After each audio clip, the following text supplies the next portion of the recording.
Hello everyone. আজি মই সকলো জনাই এটা কথা মোৰ অলপ অভিজ্ঞতা হৈছে কেইদিনমানৰ পৰা সেইকাৰণে আলোচনা কৰোঁ বুলি ভাবিলোঁ আপোনালোকৰ লগত এই মোবাইলৰ পৰা যে শিশুসকলৰ হ'ব পৰা অপকাৰ এক নম্বৰতে হৈছে শিশুসকলৰ মোবাইলৰ পৰা হ'ব পৰা অপকাৰটো হৈছে আপোনাৰ শিশুটি বোবা হৈ যায় কথা ক'ব নোৱাৰা হৈ যায় কথা ক'বলৈ পাহৰি যায় আৰু দুই নম্বৰতে হৈছে আপোনাৰ শিশুটিয়ে এখন কাল্পনিক জগতত বিচৰণ কৰে তেওঁলোকে এখন নিজৰ জগত ক্ৰিয়েট কৰি লয় যিখন জগতৰ ভিতৰত তেওঁলোকে বিচৰণ কৰি ফুৰে তিন নম্বৰতে হৈছে আপোনাৰ শিশুটিয়ে এটা বেলেগ ধৰণৰ লেংগুৱেজ সৃষ্টি কৰি লয় সেইটো লেংগুৱেজ তেওঁহে বুজি পায় কাৰো ক্ষমতা নাই বুজি পাবলৈ আৰু নেক্সট আহিলে আপোনাৰ শিশুটিয়ে ৰেছপন্ড নিদিয়া হৈ যায় তেওঁৰ নাম কৈ আপুনি চিঞৰি থাকক তেওঁ আপোনাক ঘূৰিও নাচায় আপুনি বা মই ভাবিবলৈ বাধ্য হ'ম শিশুটি কলা নেকি শিশুটিয়ে নুশুনা হৈ গৈছে নেকি এনেকুৱা ধৰণৰ কিন্তু তেনেকুৱা একো নহয় তেওঁ সেই ফোনৰ ফলত তেওঁৰ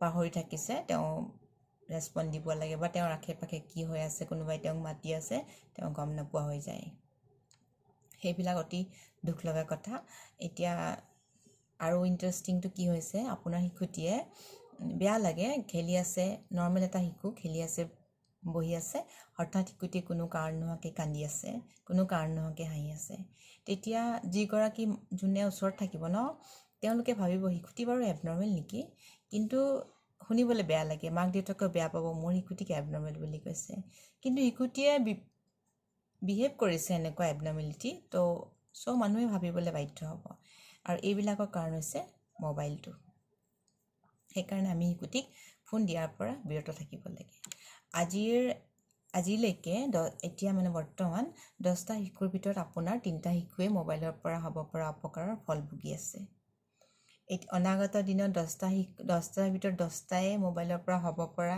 এই অপকাৰবোৰ যাতে ভুগিবলগীয়া নহয় তাৰ বাবে আমি সচেতন হ'ব হৈছে এনেকুৱা ধৰণৰ এৱাৰনেছৰ ওপৰত বহুত ভিডিঅ' বনাইছে মানুহে কিন্তু কিমান কাৰ্যকৰী হৈছে মোৰ লগা নাই কাৰণ কাৰ্যকৰী হোৱা নাই যেনে মোৰ লাগিছে অভিজ্ঞসকলে জানিব মই ইমান এক্সপাৰ্ট নহয় কিন্তু মই কম দিনৰ ভিতৰত যিখিনি মই দেখিছোঁ তাৰ যে নাকটো ইমান খজুৱাই ভিডিঅ' বনালে যিয়ে নহওক মই তাৰ ওপৰতহে মানে ভিত্তি কৰি কৈছোঁ 100% শিশু এটা বোবা হৈ যায় সেইকাৰণে আৰু কি হৈছে কিছুমান শিশু বোবা নহ'লেও বেলেগ ধৰণৰ বিহেভ কৰিবলৈ লাগে লৈ মানে সিহঁতি সেইকাৰণে আমি ফোন দিয়াৰ পৰা বিৰত থাকিব লাগে আৰু মই দেখিছোঁ 5টা শিশু মই দেখিলোঁ নিজৰ চকুৰে দেখিছোঁ তেওঁলোকৰ ডক্টৰৰ ৰিপৰ্ট কাৰ্ডটো মই দেখিছোঁ 1 নম্বৰতে লিখা আছে ফোনটো বেন কৰিবলৈ কাৰণে 2 নম্বৰতে লিখা আছে স্পীচ থেৰাপি তেতিয়াহ'লে ডক্টৰে ইমান 1 নম্বৰতে যেতিয়া সেইটো কথা লিখিছে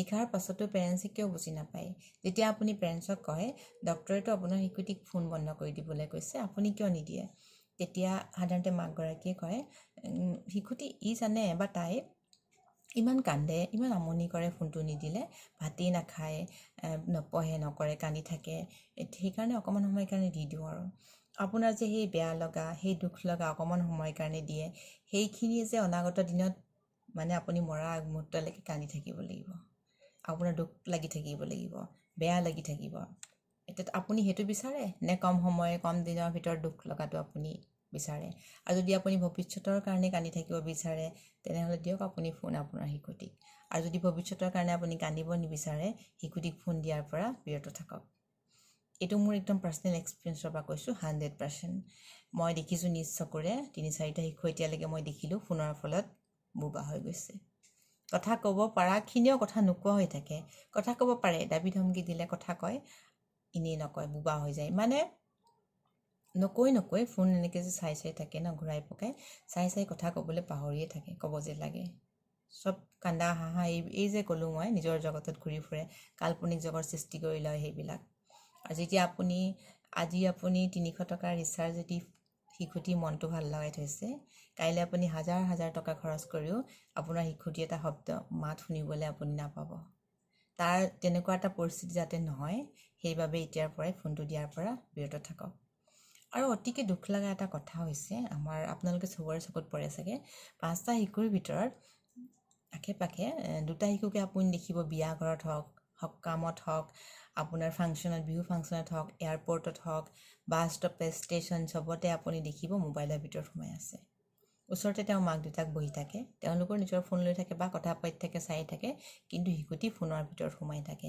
তেওঁলোকে গম নাপায় কি হৈ আছে, তেওঁলোকৰ আশে পাশে কোন আছে, মাক দেউতাকে তেওঁলোকক তাতে এৰি থৈ গুচি গ'লেও গম নাপায়। আৰু ইণ্টাৰেষ্টিং, চবেই জানে চাগে, গমো পাইছে, ভাত যে খুৱাই থাকোঁতে তিতা কেৰেলাও যদি খুৱাই দিয়ে, শিশুটিয়েও যদি ফোন চাই থাকে গম নাপায়। তাৰমানে কি, তেওঁলোকে টেষ্টটো নাজানা হৈ যায়, তেওঁলোকে টেষ্টটো নিশিকা হৈ যাব। তিতা কেৰেলা যে তিতা তেওঁলোকে গম নাপাব, কিয়নো তেওঁলোকে মোবাইলৰ ভিতৰত সোমাই আছে, গমেই নাপায়। মই দেখিছোঁ বহুত শিশু নিজেই, মাকহঁতে মোক নিজেই কৈছে, ফোন চাই থাকোঁতে যদি ভাত খুৱাই দিওঁ নহয়, তিতা কেৰেলাও খাই দিয়ে। তাৰমানে কি, কথাটো মানে খুব এনজয় কৰি কয় মাকবিলাকে, কিন্তু এইটো এনজয় কৰাৰ কথা নহয়। আপোনাৰ শিশুৱে টেষ্ট পাহৰিয়ে গৈছে, সেইটোহে ইম্পৰ্টেণ্ট কথা। বহুত পেৰেণ্টছে, বহুত মাকে মোক কয়, এই নক'ব আৰু, ফোনটো চাই থাকিলে একো কমেই নাপায়, গম পায়, তিতা কেৰেলাও খাই দিয়ে। তেওঁ চাগে খুব প্ৰাউড ফিল কৰি কথাটো কয়, কিন্তু মোৰ হাঁহি উঠে আৰু মোৰ দুখো লাগে। তোমাৰ শিশুটো যে এবনৰ্মেল হৈ গৈ আছে, তুমি গম পোৱা নাই? তুমি তিতা কেৰেলাও খাই দিয়ে বুলি মোৰ আগত প্ৰাউড ফিল কৰিছা। সেইকাৰণে মাকসকলক কওঁ, এনেকুৱা প্ৰাউড ফিল কৰাৰ পৰা বিৰত থাকক। ভৱিষ্যতে আপোনাৰ শিশুটি বোবা হ'বলৈ গৈ আছে, চ' ফোন দিয়াৰ পৰা বিৰত থাকক। আৰু মই এনেই মানে হাঁহি ধেমালি কৰি ভিডিঅ'টো বনোৱা নাই দেই, মই দেখিছোঁ, মই নিজে ভুক্তভোগী।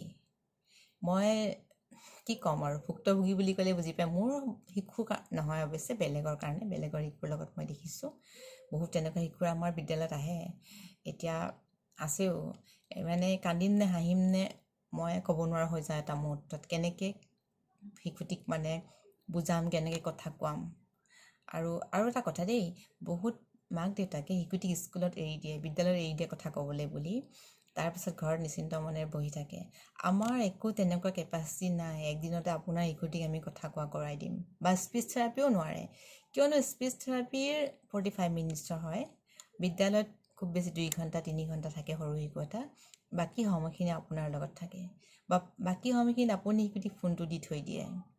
আমি যে সেই ডিঙিৰ হিৰ ফুলাই ফুলাই 2-3টা শব্দ ক'বলৈ শিকালোঁ, ঘৰত যেতিয়া আকৌ ফোন চাই নহয়, সেই 2-3টা এৰি দিলে, পাহৰি থাকিলে, নেক্সট দিনা আমি আকৌ ডিঙি হিৰ ফুলালোঁ, চিঞৰিলোঁ তাৰ লগত, ভাগৰি গ'লোঁ চিঞৰি চিঞৰি, উপায় নাই। আৰু শিশুটিকতো আমি মাৰিব নোৱাৰোঁ, মৰাৰ এলাও নাই, শিশুক মাৰাটো আমাৰ নপৰে। আগতে শিশুক মাৰিছিলে, আজিকালি মাৰা কি ধমকি এটাও দিব নোৱাৰে।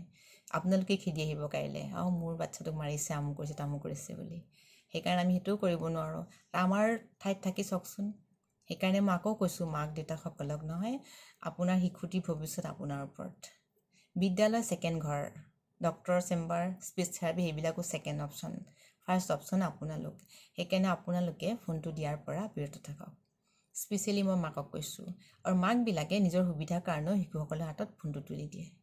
এতিয়া কথা হ'ল, কামটো কৰিবই লাগিব আমি, হয় শিশুটি দিগদাৰ কৰে, অফিচৰ কাম থাকে, আমাৰ ঘৰুৱা কাম থাকে, শিশুটি আমনি কৰি থাকিলেতো আৰু কিবা এটাতো কৰিবই লাগিব।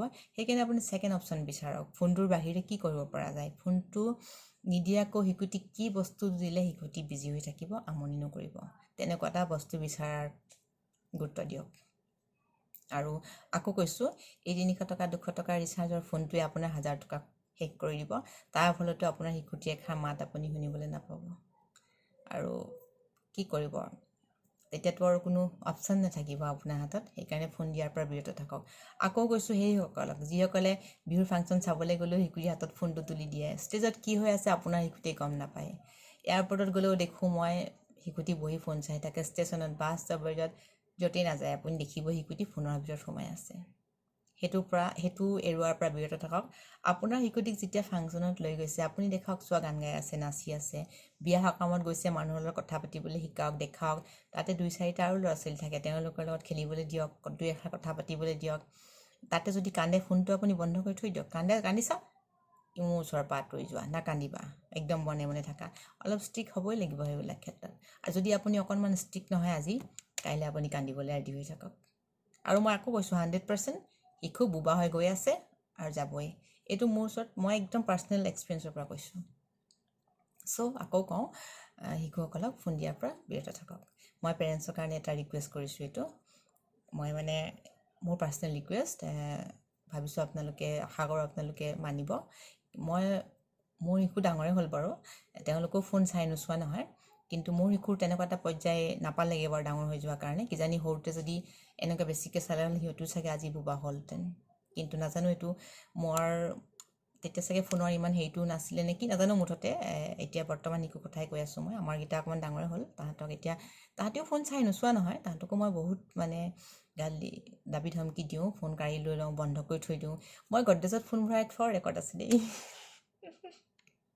মানে এতিয়া সেইকাৰণে কৈছোঁ ময়ো পেৰেণ্টছ যিহেতু বেলেগকো কৈছোঁ মই গডৰেজতো ফোন ভৰাই থৈছিলোঁ মই থওঁ মানে এতিয়াও থওঁ মই সেইকাৰণে পেৰেণ্টছক কৈছোঁ ফোন গডৰেজত ভৰাই থওক য'তেই ভৰাই নথওক শিশু হাতত নিদিব কেতিয়াও আকৌ কৈছোঁ মাকসকলক আপুনি অকণমান কম্প্ৰমাইজ কৰক আপোনাৰ অলপ কষ্ট হ'ব আপোনাৰ কামৰ সময়ত শিশুটি ডিষ্টাৰ্ব কৰিব আপুনি বেলেগ এটা অপশ্যন কিবা এটা বিচাৰক ফোনটো যাতে নিদিয়ে আমাৰ এটা শিশু ডাঙৰ কৰিবলৈ হ'লে কষ্ট হ'বই আমি যেতিয়া জন্ম দিছোঁ আমি কষ্ট কৰিবই লাগিব আমাৰ মাহঁতেও কৰিছিলে আমাৰ কাৰণে আমিও কৰিব লাগিব সেইকাৰণে ফোন দিয়াৰ পৰা বিৰত থাকক কান্দা কোনো এক্সকিউজ নহয় দেই মোৰ শিশুতে কান্দে ফোনটো দি দিওঁ ভাত নাখাই ফোনটো দি দিওঁ সেইটো এক্সকিউজ মই মানি নলওঁ মই মানি ল'বলৈ বেয়া পাওঁ আৰু আপোনাৰ সেইবিলাক এক্সকিউজ ছাইড কৰি থৈ দিব আৰু আপোনাৰ দুখ লগা সেই বেয়া লগাটোও ছাইড কৰি থৈ দিয়ক শিশুটিক ফোন দিয়াৰ পৰা বিৰত থাকক